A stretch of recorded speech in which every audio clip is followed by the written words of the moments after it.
Okay, quick review here. Just kind of catch us up. Think about the life of Moses and where he is. Moses has led the children of Israel out of Egypt. He's done incredible miracles, deliverance from Egyptian slavery after 400 years, camped at Mount Sinai, okay, the mountain of God. He's soon going to receive 10 commandments. Moses' father-in-law has paid Moses a visit. He's traveled from Midian, which is 10 to 30 miles away or 16 to 48 kilometers away. He's brought Moses' wife and Moses' sons, who were not with him in Egypt.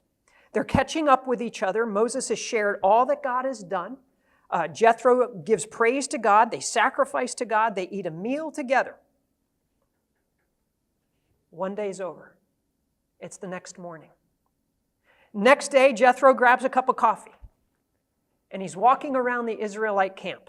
Smell of the campfires, everybody's there, and he sees his son. And his son is going off to work, Moses. He's up early. He's working in the morning. He's working through lunch. He's working through dinner. Work, work, work, day after day after day, and Jethro is shaking his head as he looks at his son-in-law. This is not good for him. This is not good for the people. He's going to drown. He's going to sink. He doesn't know how to swim properly in leadership technique. I need to talk to this boy. I need to talk to him about leadership. And so Jethro, the lifeguard, blows the whistle because he sees his son-in-law sinking and doing it wrong. And he basically says, let me teach you better form in how to swim in ministry, okay, so you don't sink. Because if I teach you the correct form in leadership, you're going to be able to go farther and last longer, and you're going to be able to breathe easier. And so as Jethro talks to Moses, Jethro's talking to me. And Jethro is talking to you. Because every single one of us will struggle in ministry at times. Every single one of us. Trying to keep our head above the waves, feeling overwhelmed with responsibilities, gasping for air, dog paddling, thinking, what can we do? And we don't like sinking. I don't like sinking. I want to swim in ministry. I don't want to sink in ministry. So let's listen together and let's learn as we come to this next section. Now, the first section dealt with internal changes we need to make. Now we're going to see some external, very practical changes that we can make and implement, okay? So I want to read the swimming instructions with me. Read these swimming instructions starting in verse 19 of Exodus 18.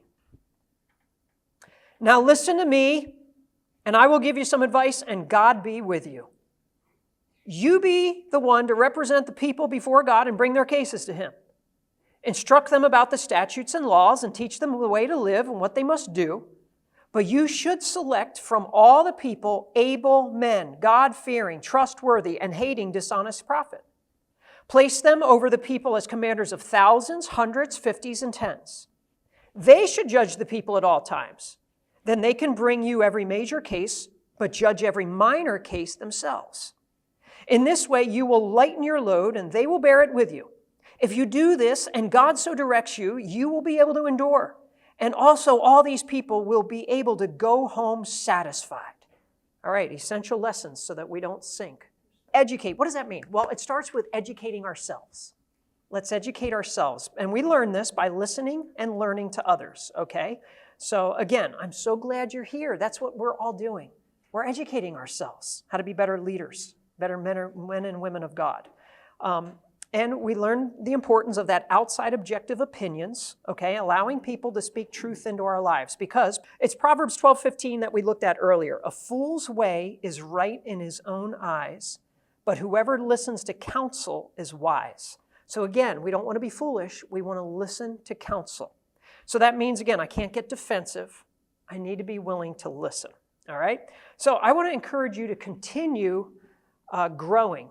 Listen to podcasts. One of the things I do, I love to run. I run a lot of miles a week. I try to average 40 miles a week. But on most of my runs, I listen to podcasts because I want to continue to be learning and growing, okay? Go online. All of these sessions, even the sessions you couldn't get to are going to be online. Go online and listen to sessions. Favorite podcasts, listen to these sessions. The best thing to listen to is Scripture. There's no better leadership teaching material. I just finished 1 Samuel. I start 2 Samuel tomorrow. Man, there's so many lessons on leadership in the life of Saul and the life of David and Jonathan. Incredible stuff in the Bible. Be in the Bible every single day. And I know I shouldn't have to say that, but sometimes good godly leaders can get out of the habit. Be in the scriptures every single day. Now look at verse 19. God be with you. I'll give you some advice, and God be with you. You know who you should listen to? People who want God's best for you. Jethro wanted God's best for him. Listen to people who want God's best for you. Whether it's your wife or husband, whether it's a coworker, whether it's a friend, they're there because they love you. Listen to God's best. They want God's best for you. And my prayer is that I'll be that person today. My prayer is that I'll be a Jethro to you today, because I want God's best for you.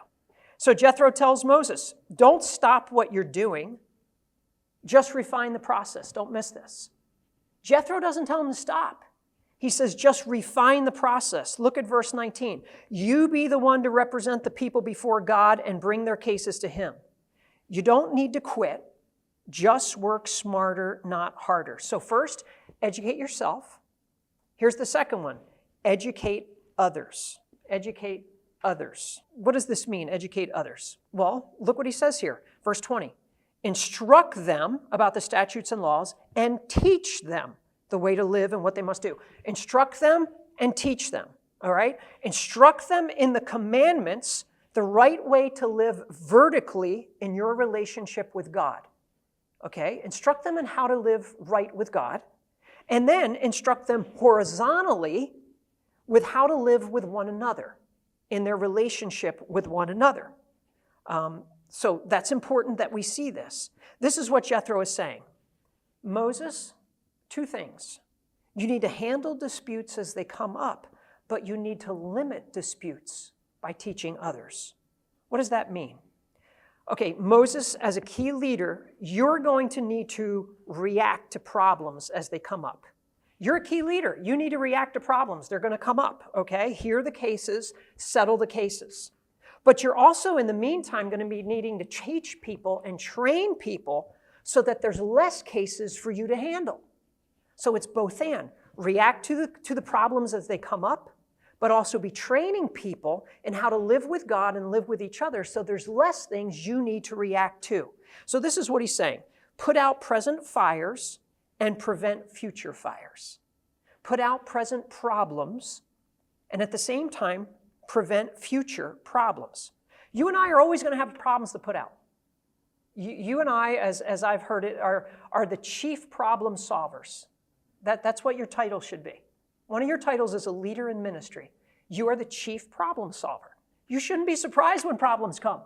That's part of your job, is to help people with their problems. Part of my job is to help people with their problems. Now, wouldn't it be nice if we limited the problems we had to deal with in ministry? Wouldn't that be great? Absolutely. Less fires to put out. So, Moses, teach people not to play with matches. That's basically what he's saying, Jethro. Teach the people God's word. Teach them so that there's less fires, less problems, less messes in your life. Benjamin Franklin, here's a quote from Benjamin Franklin, who was a founding father of America. An ounce of prevention is worth a pound of cure. What does that mean? Just a little bit of prevention is worth a big amount of cure, is what he's saying here. So a little bit of wise prevention goes a long way. Or it's easier to prevent damage than to repair damage. Let me say that again. It's easier to prevent damage than to repair damage, okay? So if you have a window at your house that's leaking and rain is coming in, it would be better if you prevent that damage, okay, than to repair that damage, is what he's saying here. Central lessons in leadership. Educate yourself and others. Here's another one. Delegate. This is getting to the heart of what Jethro is going to teach him. It's basically divide and conquer. Exodus 18:21. You should select from all the people, able men, God-fearing, trustworthy, hating dishonest prophet, place them over the people as commanders of thousands, hundreds, fifties, and tens. I want you to notice some of the wording here. Select them. Select the people you serve with, who swim with you. They're going to serve with you and swim with you. Select them. Think about going out of your way to look at people who you would like to see on your team. And this goes beyond education to organization. Having the structure in place, the systems in place, the organization, the administration in place. And this may not be your strength. My strength is not administration. My strength is not organization. It's not my strength. My strength is leadership, preaching, and teaching. So who do you think that I have around me? Really good organizers and administrators in the church. Who I can see where we need to go as a leader. This is where we're going to go. I have no idea how to get there, though. I'm not practical in that area. I just know we need to get there. And some of you who have really good organizational skills, you see things I would never see. You see the details. You see what's practical, what's realistic, what's not. You're so good at that. I'm not.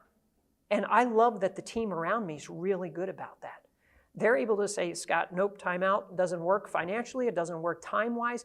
I'm always pushing things up to the last minute. No, we don't have enough time to do that. So they're much more practical and helpful, okay? So bring people around you that strengthen you in your weakness is what you and I need to do.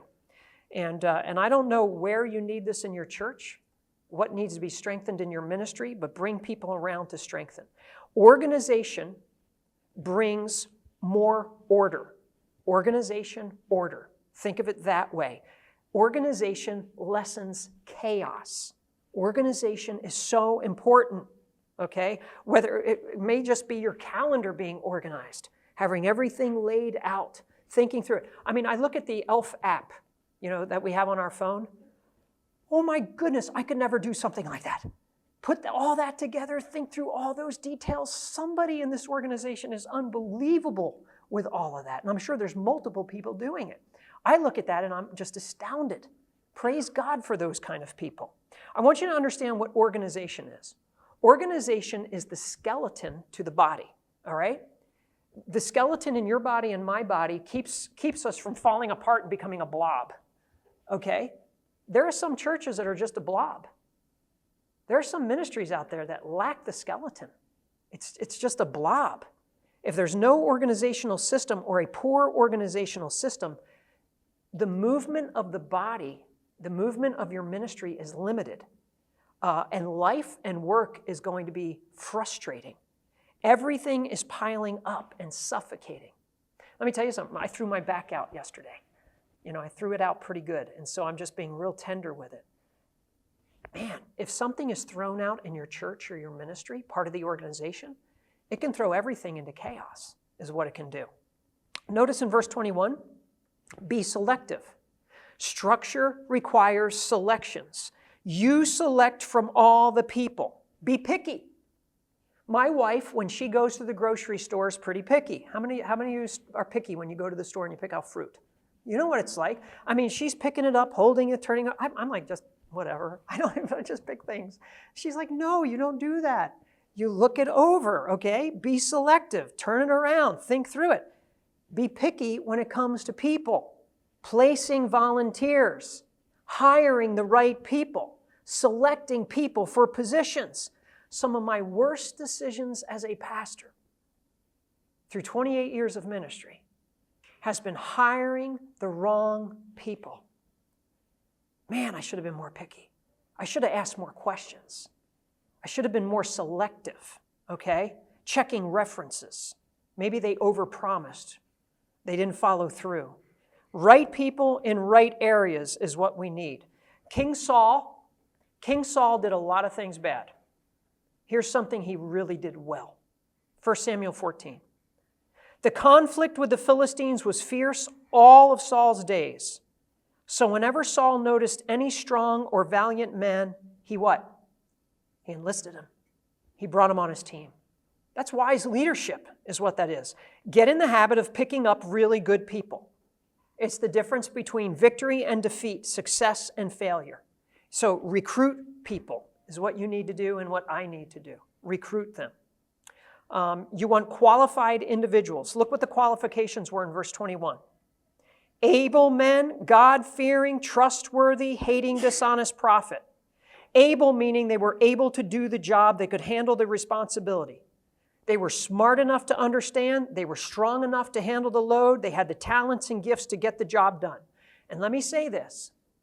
That doesn't mean friends and family are the right people. Sometimes leaders get political. And, I have this friend, let's have them do it. I have this family member, let's have them do it. It may be the worst decision you could make because they're not gifted for it. They don't have the passion for it. They're going to say yes to you because they're a friend. They're going to say yes to you because they're a relative, but it may be the wrong person. So make sure it's the right person. And I would ask this question for you who are leaders in churches. Who sings in your church? I hope they can sing. Who greets in your church? I hope they're gifted with hospitality. Who teaches in your church? I hope they're gifted with teaching. You want people serving in the area of their gifting. Look what he says here. Not only able, they fear God. So pick people with a sincere reverence for God. They are men and women of God. They're not people pleasers. They have some backbone. They fear God. Spiritually minded is who they are. The next one says they're truthful. You want people you can absolutely trust in positions of leadership. Never have to question their authority or their integrity or honesty. Who hate dishonest gain. They're not greedy. That's who you want. They're not going to steal or sell you out. Here, I'm just going to give you our selection process for key positions at our church, for staff and for our oversight team. We call them the C's. We look for people with character. Are they godly? Do they have integrity, holiness? Next one is competency. Are they gifted in that area, competent to do the job, proven leadership, spiritual discernment? No one is perfect, okay? We understand that, but do they show potential? The next one is commitment. Bring this person in. You know they're gonna guarantee they're gonna follow through. You don't have to question it. They got a track record of faithfulness. That's who you want. Someone with a track record of faithfulness to the church, to the organization, and attendance, to giving, to anything. Capacity. Do they have growth potential? Can they grow and expand? Do they show the ability to take on more in time? Exhibiting a high level, multiple skill sets, ability to carry on. Chemistry. This is so important. They may be incredibly gifted, but they're not a good fit. We just had to let somebody go in our church who served in an area. They were incredibly gifted. They didn't get along with 90% of the people. They were always causing problems with other people. And it was just really sad. And so some of our leaders had to take this person aside and say, we've seen just a track record. We don't like what we see. We're sorry. So you got to do that. Calling is the next one. Is God's hand on them? Do they have a burden and calling for this position, for this job, for this ministry? It's not just a job to them. No, there's a passion for it. They want to do it. Communication. They're good at communicating, letting people know what's going on, keeping everybody up to date, things like that. They're good with people. And here's another one, courage. Anybody in a leadership position has to have courage. Why? Because you have to be willing to have difficult conversations. You can't be afraid of people. You can't be afraid of dealing with difficult people. And you can't be afraid of confrontation as well. If you have a leader who's afraid to deal with difficulties and is afraid to confront anybody, and you have the person who shouldn't be in leadership position. Leadership takes courage. Not everybody is going to love you. Not everybody's going to like you.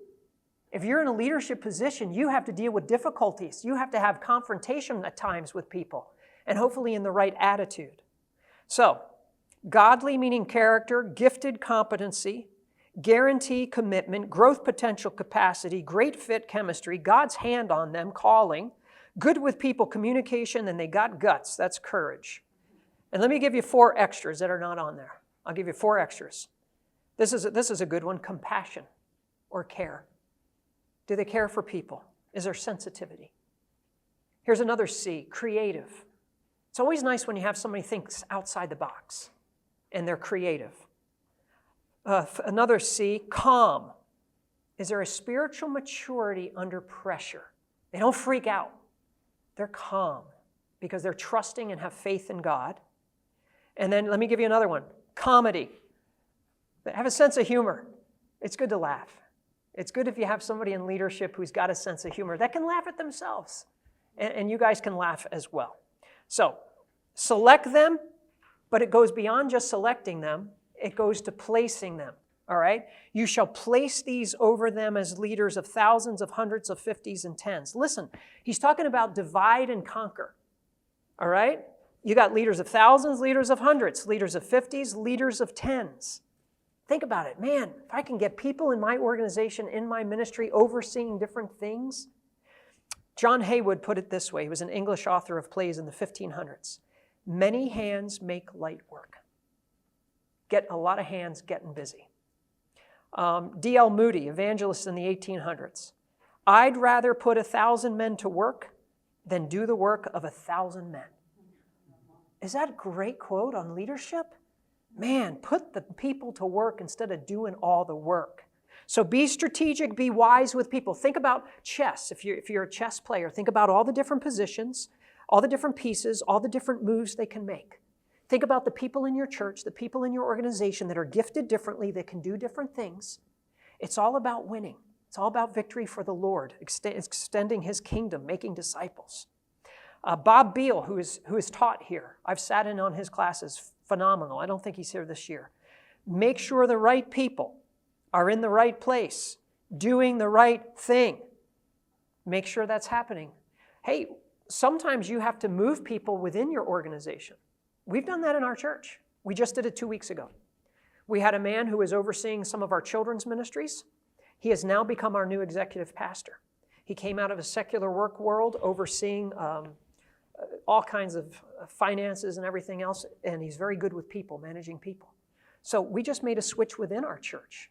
So sometimes there's people within your church that can change positions, or in your organization that can change positions. Just be strategic and be wise. I want to say this, though. You got to have the right person in the right place doing the right things, because some of us get caught having a 10-talent person handling a 1,000-talent job.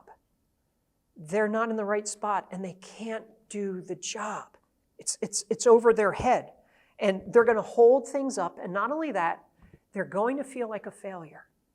If you have a person with 10 talents and you've given them a 1,000-talent job, man, they're going to feel like a failure, and it's not going to work well for the organization. Some of us have a 1,000-talent person overseeing a 10-talent job. How do you think they feel? We're not utilizing them to their potential.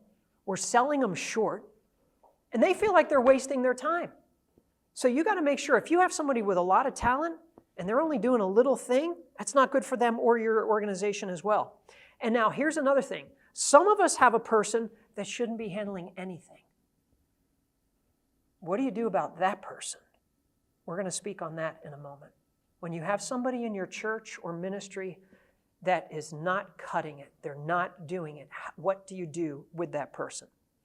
I will start by saying this. Leaders need to be willing to have difficult conversations. If you're not willing to have difficult conversations with people, you should not be in leadership. And you should be praying, God, stretch me. I have to have difficult conversations. That's your job as a leader.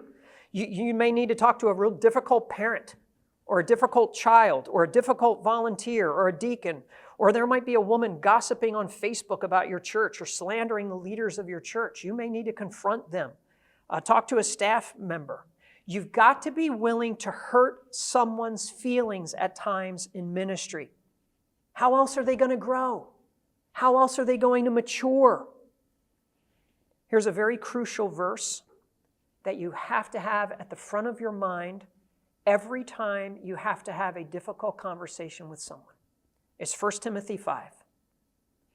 Don't rebuke an older man, but exhort him as a father. Younger men as brothers, older women as mothers, and younger women as sisters with all purity. So every time I have to have a difficult conversation with a man who's older than me, I shouldn't be getting in his face telling him how wrong he was. I should prayerfully be remembering, I need to talk to this man as I would be talking to my own dad. Every time you have to have a difficult conversation with an older woman, you should be remembering, I need to talk to this woman as I would be talking to my own mom. To somebody younger, not putting them down because they're inexperienced and I can't believe you made that mistake. No. How would you handle it if that was your little brother? How would you talk to them if that was your little sister? So God's word is so good with interpersonal skills in teaching us how to do this. Now, sometimes we delegate the wrong thing to the wrong person. What do we do about that? Sometimes we inherit the wrong person. We come into a job and we have a person doing something they shouldn't be doing it. What do we do about that? Let me give you some different things. Okay, here's the first one. Mentor them and meet with them. Mentor them and meet with them. You want to follow up with them. You want to offer them training, advice. Okay? In a church setting, I mentioned this earlier, here's the website for our spiritual gift survey. This is where I tell people to go to atharvest.church/serve, and it's a spiritual gift survey. And that's the one we use as a church. And it's hooked up to our website. And you can go on there, take the spiritual gift, and again, it goes to our volunteer coordinator who sets up a meeting. All right? So you can mentor them and meet with them. Here's the second thing. Support them. Support them. So they don't feel all alone and abandoned. Maybe they're struggling and they know they're struggling. Ask questions. You know what? How can I help you? How can we support you at this church? How can we support you at this ministry? What kind of help do you need? Maybe that's all they need is some extra support. Here's the third one. Shadow. Have them shadow you or shadow someone else. In other words, have you do the ministry and they watch you do it. Okay? Or you tell them, hey, listen, so-and-so is going to teach this Sunday school class or this life group or this Bible study this week. I want you to shadow them. I want you to see how they do it and how they interact with people and how they teach. And then I'm going to have you do it the following week or in 3 weeks. So shadow and you or another person. And then here's the fourth one. And this is the hardest one. Remove them. Sometimes you have to remove someone from ministry, from that volunteer position. How do you go about doing that? How do you carefully ask someone not to serve any longer in that area? Now, I mentioned Bob Beal earlier, and I'm going to give you some of his material that I think is fantastic, okay? This is not mine, this is his. And he calls it How to Fire a Faithful Employee. How to fire a faithful employee, or how to remove a faithful volunteer. This person may be faithful, but they're just in the wrong position. And you've tried mentoring, and you've tried shadowing, and you've tried supporting. You've tried the other things first, which is important, and they're still not doing it. 5 very important key words: honest, care, strength, stress, and fair. And what I want to do is I want to explain these words, okay? And you can start anywhere you want when you have to have this difficult conversation with this person. All right? Now, please understand this. The whole idea is not to fire them and get rid of them. The whole idea is to shepherd them, to mentor them, to help them, and to realign them where they need to be. Always remembering Jesus' words, the golden rule in Matthew 7. Therefore, whatever you want others to do for you, do also the same for them, for this is the law and the prophets. So just put yourself in their shoes. You right now are leading a position as a volunteer or on staff of an organization, and someone needs to come and talk to you because you need to be removed. How would you want them to talk to you? How would you want them to approach you? Well, these 5 words are important. You can start with care. Listen, I want to talk to you because I care about you. And I care too much not to talk to you. And go to honest. And I just want to be honest with you. It's not easy for me to be honest right now, but I know honesty is important to the Lord, and it's important to me in my relationship with you. And I want to be fair. I want to be fair to you. And I just want to say, in all fairness, I don't think this is the best fit for you. I see you have tremendous strengths, and I want to share what your strengths are. You do this well, and you do that well, and you fit in really well here, and you're really good with people there, and you're whatever their strengths are. Praise their strengths. They have strengths. And I see you're under stress. It doesn't seem like you're enjoying this work. And I think it's because you're in an area that's not the best fit for you. And it's time that we find a place that is the best fit for you, where you can be properly aligned with your gift and your talent. And so that's how you go about mentoring them and shepherding them and encouraging them in love. That's how you do it. So if anyone starts a conversation with you in the next 2 weeks, starting with those words, you know where it's going, okay? Just be humble and just be willing to listen. Essential lessons for leadership. Educate yourself and others, delegate, divide, and conquer. Here's another one. Empower. Empower. All right, well, what does that mean? To place them is to empower them. Look at Exodus 18:21. Place them over the people as commanders of thousands, hundreds, fifties, and tens. They should judge the people at all times. Place them, okay? Empower them. That's what it means. Greg Groeschel put it this way. If you delegate tasks, you create followers. If you delegate authority, you create what? Leaders. You want to create leaders at your church, in your organization, in your ministry. So delegate not just the task, delegate the authority to do the task. Once you delegate it, get your hands off of it. Let them do it the way they want to do it. You can still give input if you want, but it's their baby now. Let them do it. It's their ministry. Because to empower them is to trust them. Selecting and placing is one thing, trusting is another. Leaders, we have to trust our people. Trust people. Good leaders let leaders lead. Good leaders let leaders lead. There was a man who came up to me. He's a deacon in our church. Said, Pastor Scott, I want to start this prayer ministry. What do you think about it? That'd be great. That would be great, I told him. And what are your thoughts? Well, he told me his thoughts. I said, fantastic. How are you going to do it? This is how I'm planning on doing it. Wonderful. Man, he's run with that thing. You know, let him have it. Delegated the authority. Because, listen carefully, if you don't let leaders lead, you will lose your leaders. If you don't let leaders lead, you will lose your leaders. I mean, think about it. If Janet, right? If I was all over Janet saying, oh, you did that wrong, and I need to do this, and I'm not back there, and Richard and Donna and everybody else, and I'm trying to do everything, do you really think these guys are going to want to serve with me again? Would you want to serve with me again? No. There are some people in your church that may not want to serve with you anymore because you just won't keep your hands off of everything, and you're driving them crazy. Just don't place them, empower them, and trust them to do the job, or you're going to lose your leaders. It's what's going to happen.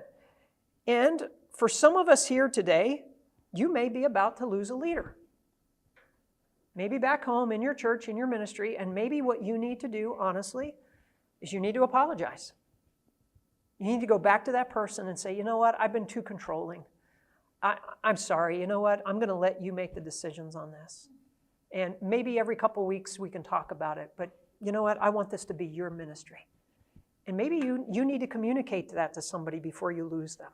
Let them lead. Because good leaders don't like to serve under poor leaders. Good leaders don't like to serve under poor leaders.